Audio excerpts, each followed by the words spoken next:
ক্ষমতায় অন্ধ হয়ে ভুলে যাচ্ছি না তো যে আমরা নিজেদের কোন আগুনের দিকে ঠেলে দিচ্ছি?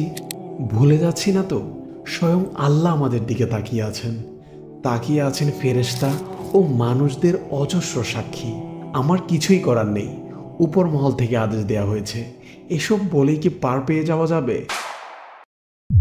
কোরআন, ইতিহাস, আশেপাশে কোথাও এই নজির দেখাতে পারবেন?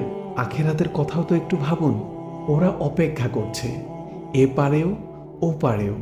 যাদের জোর করে ঘুম পাড়ানো হয়েছে, যাদের হক নষ্ট করা হয়েছে, যাদের বুক খালি করা হয়েছে, অপেক্ষা করছেন এক মহান শাস্তিদাতা, সকলের অভিভাবক, ন্যায় বিচারক। কড়াই গণ্ডায় সব কিছুর হিসেব নেবেন তিনি। পালানোর কোনো উপায় আছে কি?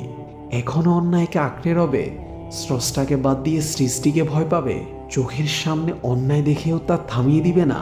এত দুর্বল ঈমান নিয়ে প্রিয়তম স্রষ্টার সাথে দেখা হওয়াটা কি ঠিক হবে?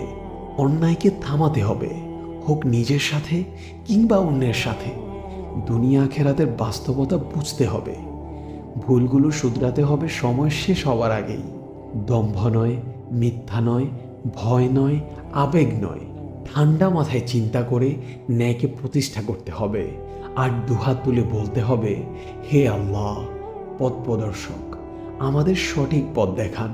অন্ধকারে আলোর দিশা দিন, জ্ঞান দিন, বুদ্ধি দিন, শক্তি দিন।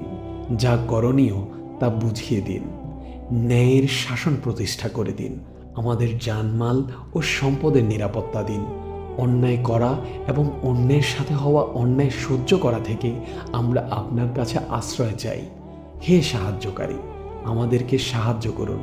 আমাদের কল্যাণ দিন, সমৃদ্ধি দিন। রাষ্ট্র ও জাতি হিসেবে আমাদের শক্তিশালী করে দিন। বেশি বেশি আপনার কৃতজ্ঞতা আদায়ের তৌফিক দিন। হে সাড়াদানকারী, আমাদের ডাকে সাড়া দিন, সাড়া দিন। আপনি আমাদের দোয়া কবুল করে নিন। নিশ্চয় আপনি দোয়া কবুলকারী।